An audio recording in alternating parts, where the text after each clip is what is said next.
Sekarang kita akan lebih merujuk kepada pembahasan reward dari investasi saham. Nah, jadi terbagi ada dua, yaitu capital gain dan dividen. Untuk capital gain, itu ada rumusnya, selling price dikurangi buying price. Misal, kalian beli di harga 100 dan jual di harga 200 per lembar. Kalian sudah untung 100 per lembar. Dan sebaliknya, jika kalian menjual di harga yang lebih rendah, maka akan ketemu angka minus, gitu. Untuk aksi penjualan saham, jadi dikenal dua istilah. Yang pertama, take profit. Ini merupakan istilah jika investor dapat untung dari perhitungan capital gain. Sedangkan cut loss merupakan istilah jika investor dapat rugi dari perhitungan capital gain. Yang berikutnya mengenai dividen, jadi perusahaan yang telah memperoleh keuntungan biasanya melaksanakan pembagian dividen atau bahkan dividen interim. Apa itu dividen interim? Jadi, dividen interim merupakan dividen yang diberikan kepada pemegang saham di luar waktu pelaksanaan pembagian dividen tahunan. Nah, kemudian pembagian dividen tersebut diajukan ke RUPS untuk memperoleh persetujuan RUPS dalam membagikan dividen. Pembagian dividen memperhitungkan laba bersih perusahaan dengan kemampuan kas yang ada serta memiliki payout ratio. Nah, payout ratio itu apa sih? Jadi, payout ratio merupakan angka persentase yang dikeluarkan berdasarkan kebijakan dari stakeholder atau direksi yang telah disepakati dalam RUPS terhadap penggunaan laba bersih atau kas yang dimiliki perusahaan. Jadi misalnya nih, tahun kemarin suatu perusahaan untung 1 miliar dan ingin membagikan dividen 500 juta. Artinya payout rasionya 50%. Gitu. Apakah mungkin payout rasio lebih dari 100%? Mungkin saja selama memiliki kemampuan kas yang cukup. Nah, selanjutnya, untuk perhitungan dividen sendiri, itu ada rumusnya ya. Net profit dikali payout rasio. Ketemulah nilai dividen yang akan diberikan.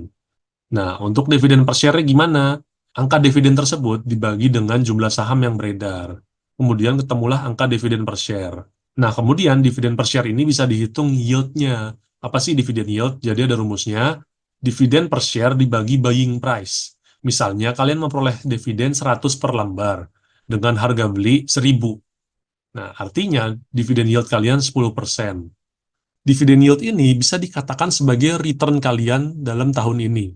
Apakah mungkin kita bisa mendapatkan dividen yield 10% per tahun? Tentu saja mungkin untuk di bursa saham ya. Bahkan ada beberapa perusahaan yang memberikan dividen yield lebih dari 10%. Bahkan pernah ada yang 20%. Gitu. Kali ini saya akan memperkenalkan Bursa Efek Indonesia. Jadi Bursa Efek Indonesia adalah tempat transaksi pasar modal yang salah satunya adalah pasar saham.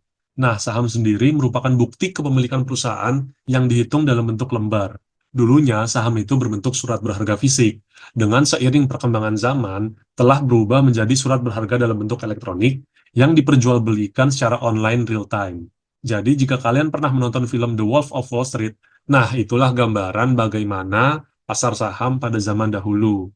Kalau kalian ingin jual beli, itu harus on call. Ketika jam bursa buka, itu langsung banyak telepon tuh ke sekuritas. Namun, karena sekarang sudah online, jadi banyak PHK besar-besaran di sekuritas. Itu juga ditujukan untuk efisiensi perusahaan. Nah, mengenai sekuritas, nanti kita akan bahas. Sekarang kita akan lanjutkan dulu. Bursa efek. Dari kata efek, artinya memberikan dampak atau perubahan, di mana di balik suatu saham ada sebuah perusahaan yang diperjualbelikan melalui Bursa Efek Indonesia. Perusahaan yang diperjualbelikan merupakan perusahaan perseroan terbatas yang telah terbuka dengan contoh nama perusahaan misalnya ya, PT XYZ Tbk. Perusahaan terbuka biasanya disebut go public, melakukan penawaran umum atau initial public offering disingkat IPO. Perusahaan yang melakukan IPO perlu mengeluarkan biaya emisi untuk administrasi dan setelah IPO. Perusahaan tersebut disebut sebagai emiten pada bursa saham. Kata emisi diartikan sebagai bahan bakar untuk perusahaan melaju dengan modal tambahan hasil dari penawaran umum. Bursa saham di Indonesia disimbolkan IDX atau kepanjangannya Indonesia Stock Exchange. Secara keseluruhan, saham pada Bursa Saham Indonesia memiliki indeks yang disebut Indeks Harga Saham Gabungan atau IHSG. Setiap emiten pada bursa diberikan kode tiker 4 huruf sebagai pengenal yang menempel pada perusahaan dan tidak dapat diubah. Misalnya PT Bank Sentral Asia dengan kode tiker BBCA dan PT Adaro Energi Indonesia yang sekarang ini sudah menjadi Alamtri dengan kode tiker ADRO. Nah, sekarang kita akan membahas bagaimana cara untuk menjadi investor di pasar saham. Jadi, untuk berinvestasi di pasar saham atau melakukan kegiatan jual beli saham secara elektronik, itu kita harus menggunakan akun sekuritas. Nah, sekuritas itu apa sih? Jadi sekuritas itu berbasis suatu perusahaan yang telah memiliki izin OJK sehingga memiliki reputasi yang berbeda setiap sekuritas. Penting sekali untuk mencari sekuritas yang baik dan terjamin keamanannya. Kata sekuritas sendiri berasal dari kata securus yang merupakan bahasa Latin yang artinya bebas dari kekhawatiran. Nah, kekhawatiran apa? Yaitu bebas dari kekhawatiran finansial dan keamanan. Lalu selanjutnya gimana? Kalian download aplikasi sekuritas. Di sini ada beberapa brand sekuritas yang cukup populer. Mungkin kalau rekomendasi dari kami adalah Stockbit, karena UI UX-nya mudah dimengerti, tampilannya itu gampang, dan fiturnya banyak sekali. Lalu selanjutnya apa? Selanjutnya mendaftarkan diri sebagai calon investor. Jadi, Anda harus membuat akun sekuritas dan rekening dana nasabah atau RDN, yaitu dengan cara mengisi formulir dalam rangka due diligence. Jadi nanti kalian punya akun sekuritas untuk login dengan username dan password. Nah, selanjutnya kalian diminta untuk membuat RDN sebagai rekening tempat penampungan dana atau kustodian. Nanti di situ kalian menunggu verifikasi akun dari pihak sekuritas. Setelah itu, kalian bisa melakukan akses trading dan cash out yang perlu dengan melakukan login PIN. Nah, jadi kalian nanti ada username, password, dan ada PIN lagi nih untuk masuk untuk transaksi. Kenapa? Ini disebut dengan two-factor authentication, untuk memastikan bahwa yang bertransaksi adalah benar-benar Anda. Nah, selanjutnya setelah kalian membuat akun sekuritas dan bisa bertransaksi, tentunya nanti kalian akan berinvestasi saham yang merupakan perusahaan perseroan terbatas terbuka. Nah, di sini saya akan memaparkan organ dari perseroan terbatas. Jadi ada tiga, yaitu RUPS, direksi, dan komisaris.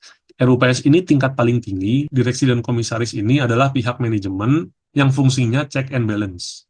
Jadi direksi itu adalah pengendalinya, pengurusnya, komisaris itu pengawasnya, dan RUPS itu adalah forum rapat pemegang saham dalam rangka pengambilan keputusan. Nah, untuk PT TBK itu biasanya ada komisaris independen dari pihak luar. Selanjutnya, mengenai struktur permodalan, jadi perseroan terbatas terdiri dari modal dasar, modal ditempatkan, dan disetor penuh. Modal dasar itu apa sih? Jadi modal dasar adalah plafon maksimal modal yang nilai sahamnya hanya gambaran dan tidak mencerminkan valuasi aslinya. Nah, sedangkan modal ditempatkan dan disetor penuh adalah uang yang harus ditempatkan dan disetor penuh kepada perusahaan, di mana diatur dalam Undang-Undang Perseroan Terbatas, minimal modal disetor dan ditempatkan penuh sebesar 25% dari modal dasar. Sekarang kita akan membahas pengaturan transaksi pada bursa saham. Yang pertama mengenai jadwal dan jam bursa saham.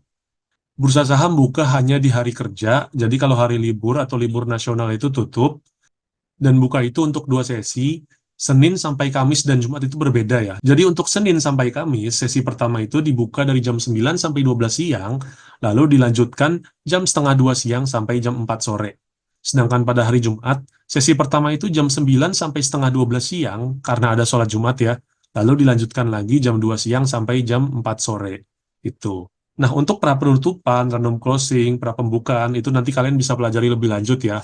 Karena yang sebenarnya yang paling dibutuhkan adalah sesi pertama dan sesi kedua ini, karena disinilah waktu yang paling enak untuk melakukan transaksi. Oke, kita lanjut ya. Nah, sekarang kita akan membahas pengaturan ARA dan ARB saham. Apa itu ARA dan ARB?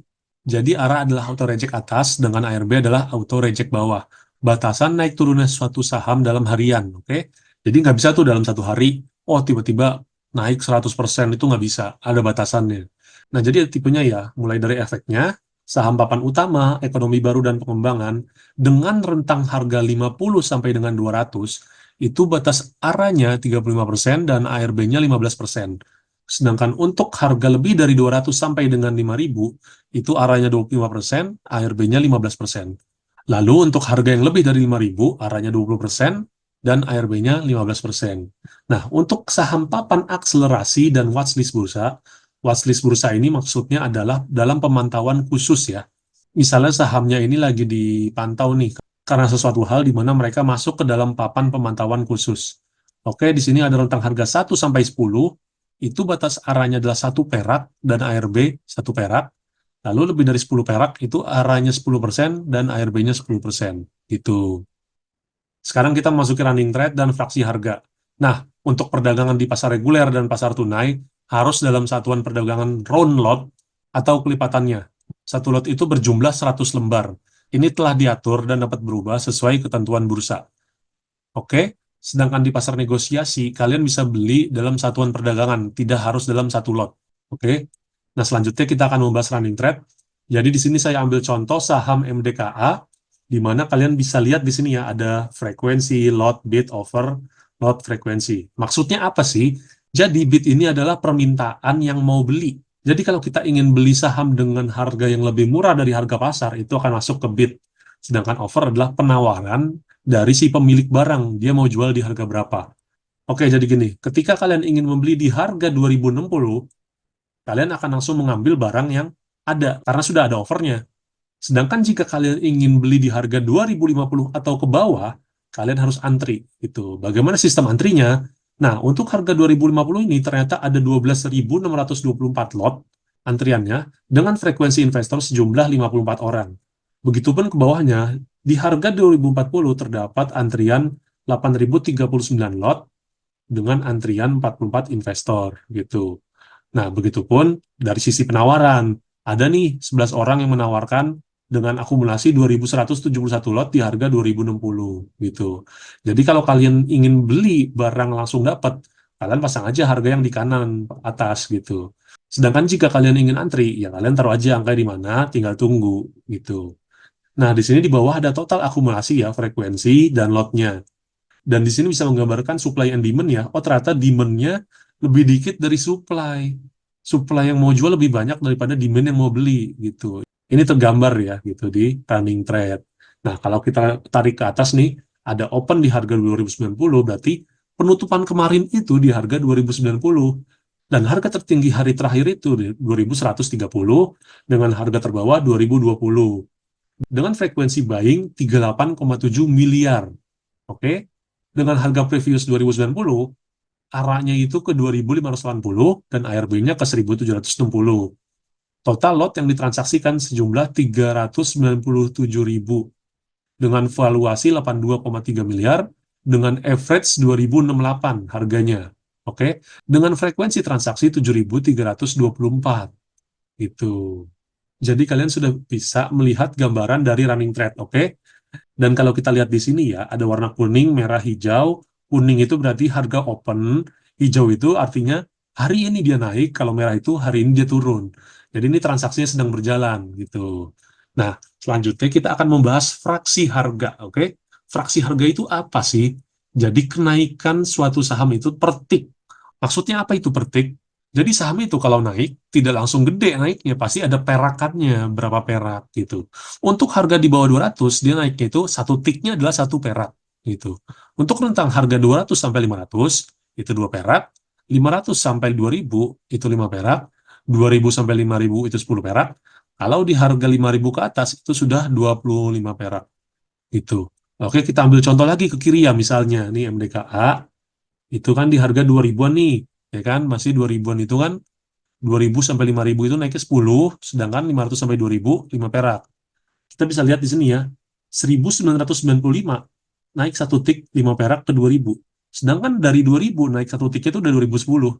Bukan 2005 baru naik ke 2010, tapi langsung 2010 karena sudah ada fraksi harga yang berbeda di 2000 ke atas ini gitu. Oke, kita lanjut ya. Nah, sekarang kita akan membahas istilah bull dan bear market.